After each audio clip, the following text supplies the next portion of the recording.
What was the thing that made you question your beliefs? How did 9/11 affect your life? How did your family and the people around you react to your conversion to Islam? I was a missionary. I grew up in a place called the Bible Belt, which there's more churches than there are McDonald's. And he looked at me and he stuck his finger in my face and he says, "You're a Muslim, man." I returned the finger and I said, "No, I'm not a Muslim. My name and that word will never be connected." He says, "The FBI is here. What have you done? You've brought the most shame to our family. What have you done?"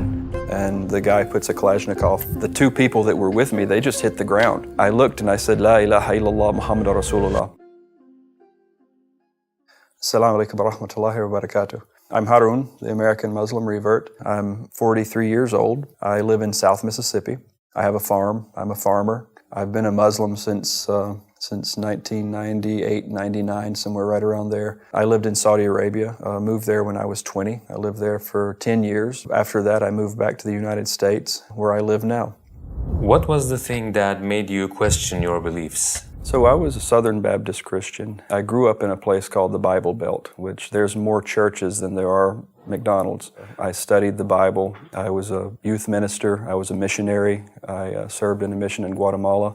Time when I exited Christianity, I was a youth minister in a Southern Baptist church. That's how it pretty much led me to here. How did you first hear about Islam? I was in high school and I learned about, they taught us all the different religions, Hinduism, Judaism, Christianity, and Islam. Of course, it was slanted. The people that were teaching it were all Southern Baptists like me, which they were not going to give the whole truth. But thank God that the test that we had, it gave the 5 pillars of Islam. It told us that Muhammad, peace be upon him, was the prophet. Of course, when it was taught to me, it was like, well, this is what they believe. And that was from when Abraham left Ishmael in the desert. Isaac was the one that was to carry the prophethood. That was the way it was explained. But they did give a good picture of Islam. There was nothing mentioned that would damage the religion. It was just saying, well, that's for them and this is for us.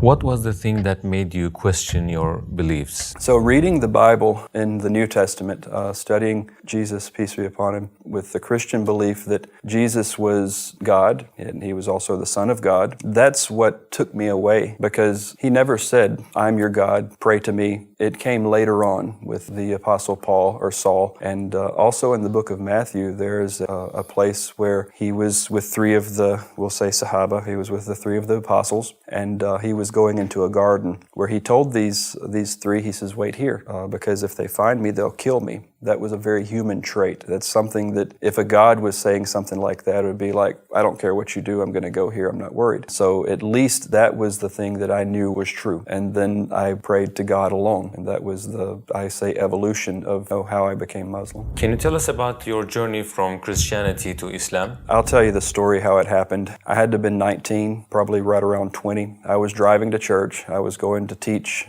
my youth ministry, which they were from 15 to 18. That was the age group that I was teaching. I was at war with myself. Like, I needed God. I needed him in my life. I needed the right path to God. I was sitting there. I had my Wrigley's spearmint chewing gum in my mouth. I was chewing and I'm driving my Ford F-150 down a highway in Mississippi, going to church. I said, "Okay, God, please show me the way. Show me this path that you want me to be in. Show me the truth. I need it now. Please, God, please give it to me." And it just in my mind, I said, "You know what? So I'm going to take this gum and I'm not going to look and I'm going to throw it." And I said, "If it goes out that window, then I'm no longer going to believe in Jesus as God and I'm just going to pray to God." So I threw that piece of chewing gum and then I turned my head and I looked down. I pulled over on the side of the highway. I got out. I walked around the truck. I opened the door. I searched high. I searched low. The gum was gone. Got back in the truck and I passed right by the church. So after this event had taken place, I met someone that I knew when I was in college studying. He's from Saudi Arabia. His name's Ali Al-Ghamdi. He's from the very southern tip of Saudi Arabia, a place called Bisha. We had met up. He asked me, he says, "What's your religion?" And I told him, I said, "I'm without religion." He says, "What do you mean? What's this? There's no such thing as without religion. What do you believe?" I said, "Well, I pray to God." And he says, "Okay." He said, "So are you a Christian?" I said, "No, I'm not a Christian." He said, "Well, what do you think Jesus, peace be upon him, is?" I said, "He's a prophet. He's a man just like me and you." He says, "So he's not the Son of God?" And I said, no, he's a man, he's a prophet. He delivered a word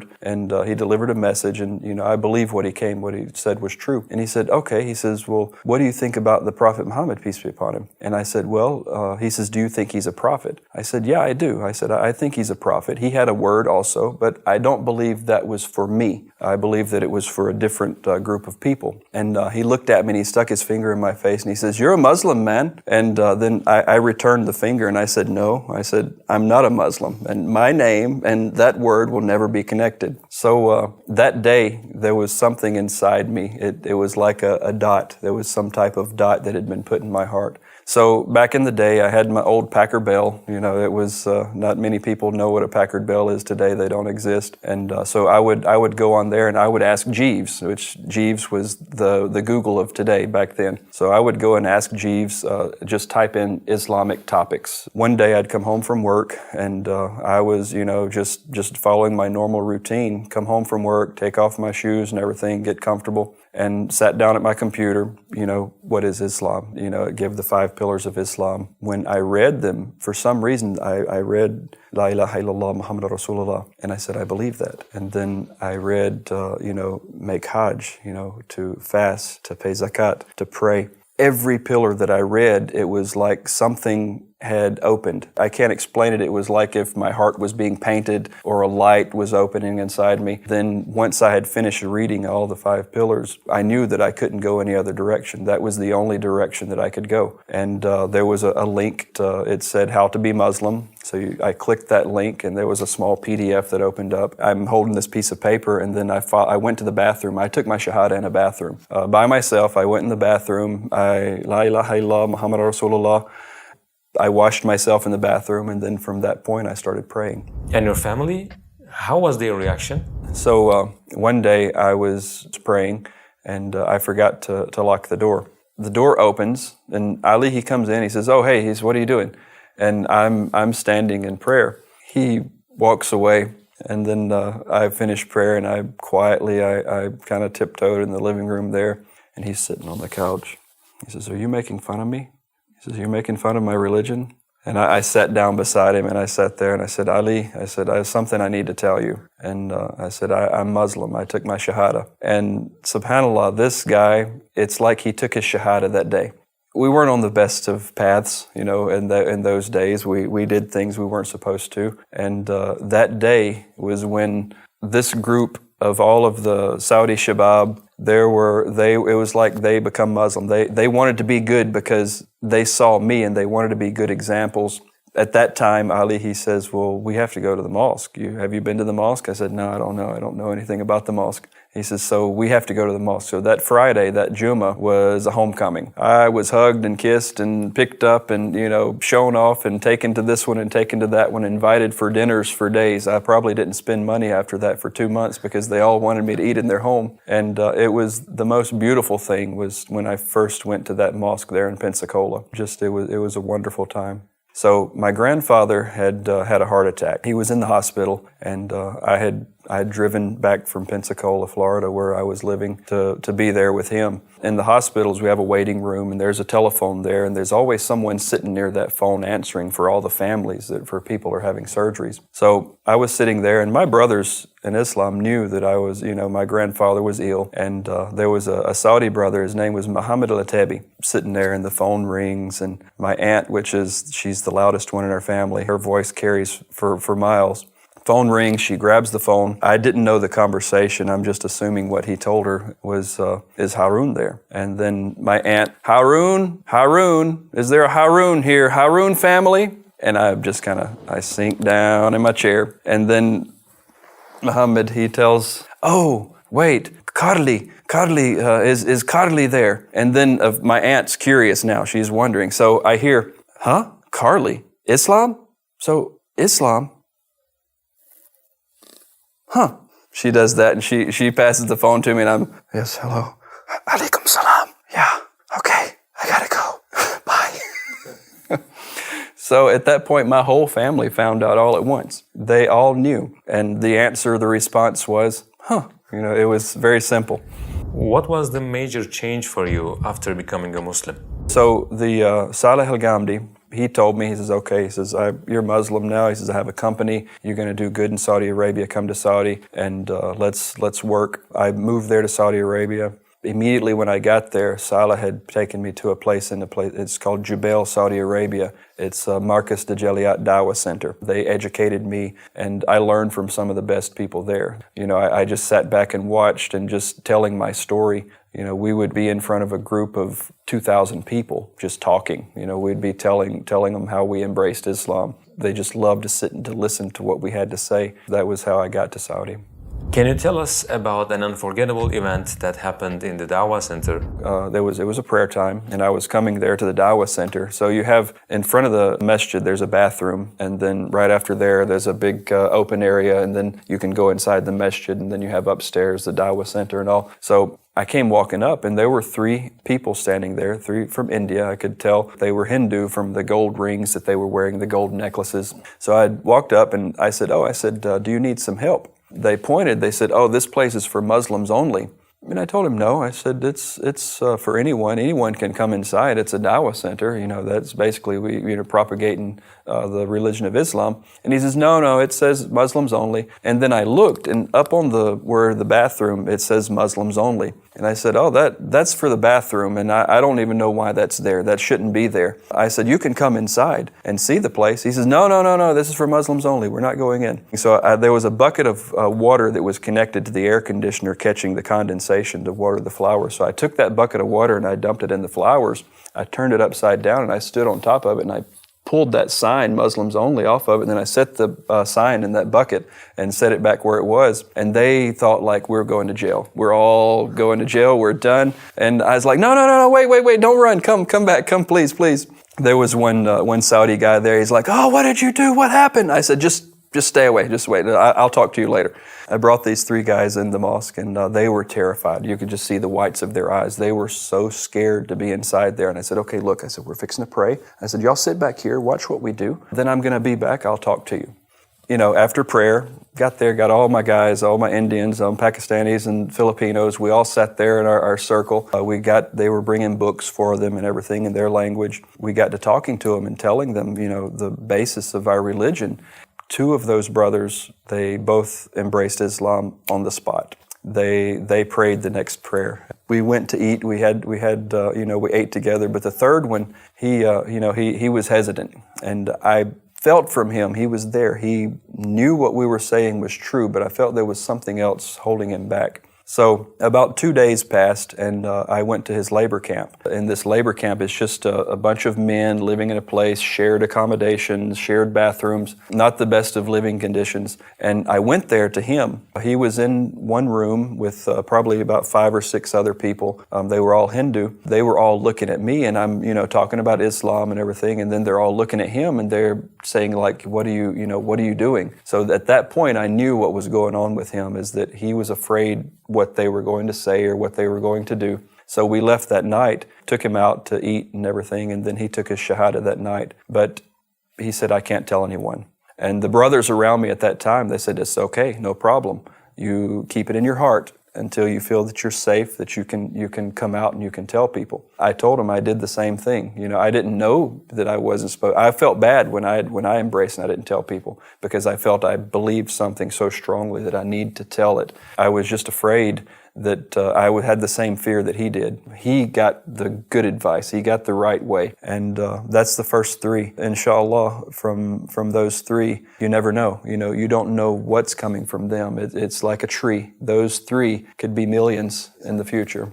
How did 9/11 affect your life, and what kind of difficulties have you experienced as an American Muslim at that time? That was a very difficult time. I was out working. I was doing my job, and I had no idea that what was happening. I received a call on my cell phone. It was one of my brothers. His name's Rashid Al-Khatib. He called me. He said, "Are you okay?" And I told him, I said, I don't know why. And at that point, I started getting afraid. He told me, he says, "You don't know what happened." I told him, "No." I said, I don't know what happened. I said, "Please tell me quickly." He said, "Your country's been attacked. Is your family okay?"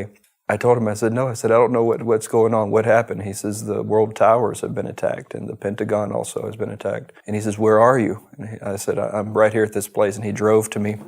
it was a moment that there was no sense in it. It was something that happened that was so atrocious that damaged us so greatly. And it was a moment that when he told me, he says, "Are you okay?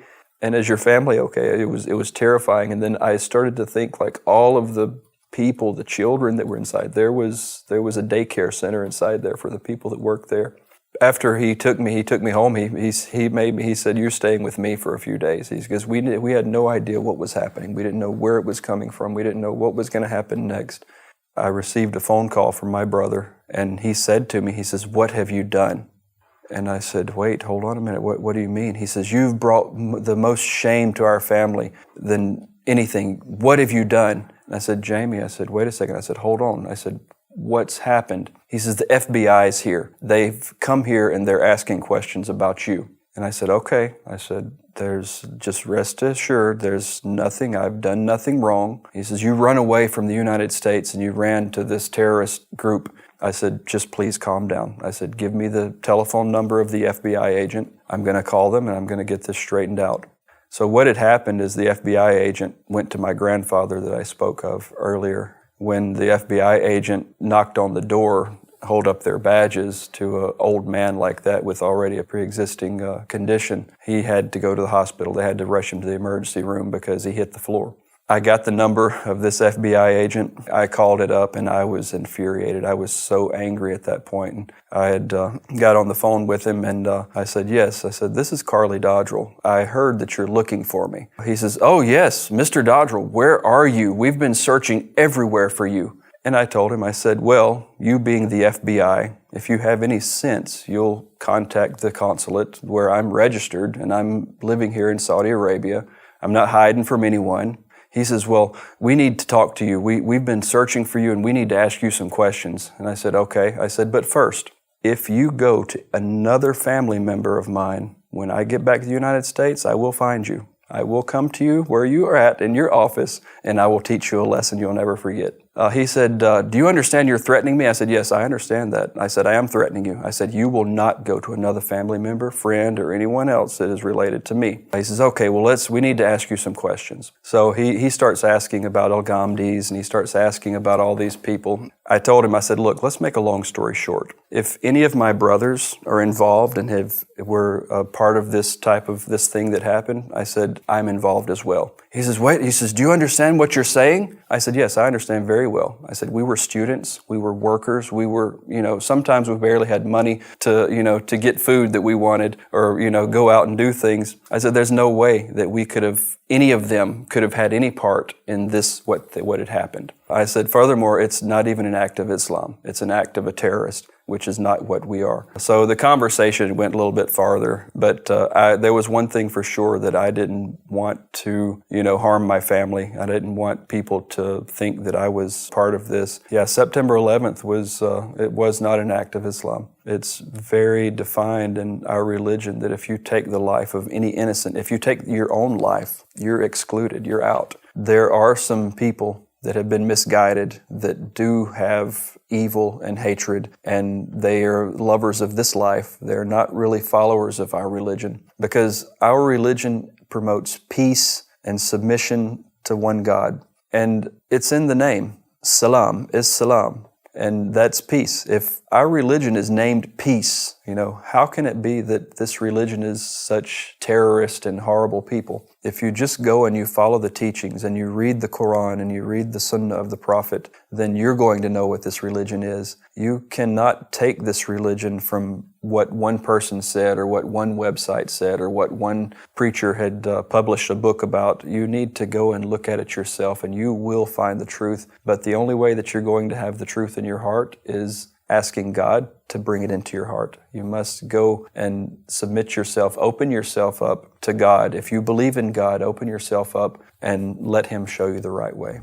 What did you do after going through all these difficulties? Did you return back to the U.S.? So after 9/11, I continued. I stayed in Saudi Arabia. everyone loved America after September 11th. Everyone was, oh, we feel sorry for America. They supported America. Everyone was all about, this horrible thing that happened. It's a terrible thing. That all changed, and I'll never forget the day the American forces entered Afghanistan. That day, the whole world changed. The whole Islamic community changed. I was coming out of a McDonald's that day. I was working. I came out of this McDonald's, and I have my white shirt and my tie. I'm the white guy there. I stand out. There was a group of kids standing over, and then out of that group of kids, there was a wad of spit came and landed right in the center of my tie. And I looked at that point, and I'd never been spit on before, and I just couldn't believe, such a thing just happened to me. How did I get spit on? At that point, then all these types of things, there was so many attacks that was taking place on Americans, people inside compounds that were being killed. These people, the enemies of Islam, which are the terrorists, they were seeking people out in their homes. I had to be careful at that point. All my friends, they said, you can't go out, you need to stay home, you can't go out in the streets. And at that point, my Arabic was strong enough that once I spoke Arabic, it was hard to convince people that I wasn't an Arab or I wasn't someone from Islamic country. So when we would go out, people would say, oh, hello, hey, how are you? And I would say, ish tuli, ايش تبغى? What do you want? They would say, oh, أنا آسف, أنت أمريكي? Or, oh, I'm sorry, I thought you were American. I say, أعوذ بالله حسبي الله ونعم الوكيل. أنا أمريكي? حرام عليك. I would say, oh, I'm not American. And then at that point, I protected myself. Where we were waiting for a brother out in the street, there was a Caprice kept circling I saw it one time, two times. I'm always aware of what's happening around me. And especially at that time, this Caprice comes and it stops, and the guy puts a Kalashnikov, Russian-made Kalashnikov firearm out the window. The two people that were with me, they just hit the ground. And I'm standing there and I'm thinking, like, if he's going to shoot, they're dead. We're all dead. I can't run this way. I can't run that way. I looked and I said, La ilaha illallah Muhammadur Rasulullah. He pulled the gun back inside the car and he says, you're forgiven. And then he drove away. The Shahada, I mean, it's been a protection for me since that day in the bathroom to that day facing a firearm. Is America a suitable place to live your religion for you and your family? A country built on accepting everyone. It's an accepting country. However, the laws and the culture, just like you go anywhere, laws are going to state that, I have the right to practice whatever I want to practice. Culture is a little bit different. We're not really culturally accepted. I've had numerous issues with my children in school, and I've told some people that I'm Muslim, never spoke to them again. I've got friends that, they're in the church and they don't want anything to do with us, and I have lost friends because of that. I can't just go up to someone and tell them that I'm Muslim. I worked for a company one time, and one of the questions that I was going to get promoted. So this promotion, the manager that was there had told me, he said, oh, your religion was in question. He says, we actually discussed your religion, and we didn't know if that it would be okay for you to be put in a position that you're going to be put in. And in America's standard, at that point, I could have owned the company. I could have, they all would have lost their job. They would have sent me a check to, support me for the rest of my life because they said that statement. But when I heard that, it opened up the channel for me to tell them, well, this is what we believe, So I look for the opportunities, and I don't want to damage the religion any farther. You'd be in the news, a Muslim guy gets issued $2 million because he was discriminated against at a job interview. I don't want to damage the religion. I want to take every opportunity that I can to spread the word. And that's what I do. We just have to be careful in the U.S., but it is a place of justice. You don't have to worry. You will always get the justice. You will always be, as far as the law is concerned, but socially, not so much. While I was on my way to the Mosques of America tour, I got pulled over, and one of my headlights just went out all of a sudden. And so when I got pulled over, the sheriff's deputy, there were 3 vehicles. I don't know why there were so many. And so I said, I'm a YouTuber. Do you mind if I video? He says, oh, no, go ahead. You can. So I got the camera out, and I said I was having problems with the video. I think my camera was full, so I just went live. I said, okay, I'm just going to do it live. So I went live. I set the phone on the back of my car, and this police officer, he's coming up. He didn't know, They went and checked everything out. I didn't get arrested. I didn't have any criminal background. He told me, well, you need to fix your headlight. And I said, I will. I'll get it fixed. And he says, I'm curious. He says, I just have to know. And then I knew exactly what he was fixing to ask. I said, okay, here's my door. Here's my opportunity. So, all these blue flashing lights in the background, and here I am, the Harun, the American Muslim revert, fixing to make dawah to a police officer, and 7 or 8 others standing there with firearms and dogs and everything else. So he asked, he says, I have to ask, he says, what's your YouTube channel about? And then I told him. I told him exactly, I was able to deliver a message to him. So you gave dawah? Right. I think it was in 40 seconds or less, I believe. It was a very quick, I said, do you know about Islam? Do you know what we believe? And, he's like, no. And I said, well, do you mind if I tell you? And then, I had the chance. I just witnessed to him real quick and shook his hand, which police officers don't shake the hands of anyone because that puts them in a vulnerable spot. When I stuck my hand out, which is very uncommon, I assumed that he would just stand there and he wouldn't shake my hand. But in that video, he actually accepted my salam. He accepted my hello. Now, all of them, I said, hey guys, I told them my YouTube channel. So now from that one video, now all of those police officers, I'm sure they went and they watched it. When they watched it, the way the algorithms and YouTube work, so many other people around them that are friends with them and know them, they were suggested those videos. If someone is curious about Islam, how should that person search about this religion? So if you're interested in Islam, the first thing would be, you're going to look online. But for every one good website we have that's true, we have 1,000 that are built to mislead. And even among our own beliefs and our own religion, we have certain people that believe something completely separate from what our Quran and our Prophet teaches us. So I would say that going to the internet and then also finding someone that can help you, that you can ask questions that you trust. And, there are mosques everywhere. If you just go Google mosque near me, you're going to find one. You can, find a mosque and find a good brother to help you out. What is the quality of Prophet Muhammad ﷺ that impressed you the most? It would have to be his humanity. The humanity of the Prophet Muhammad, peace be upon him, is the example, and it is the example that we all aspire to be. He was so humble and kind to everyone. I've never seen harsh words that he's given, even when he was getting on to someone, if he was telling them something that they did wrong, it was still in a way that they wanted to hear it. They wanted to hear it. It was never, like we get on to our children. It was delivered in a way that people wanted to receive. And that's the way that I like to make dawah. When I make my dawah and I tell people about Islam, is I try to think about how would the Prophet Muhammad, peace be upon him, approach this person. This is our belief. It's a belief of submission and peace to one God. It's to strive and to be more like him is what we're all wanting to be. What would you like to say as your final comments?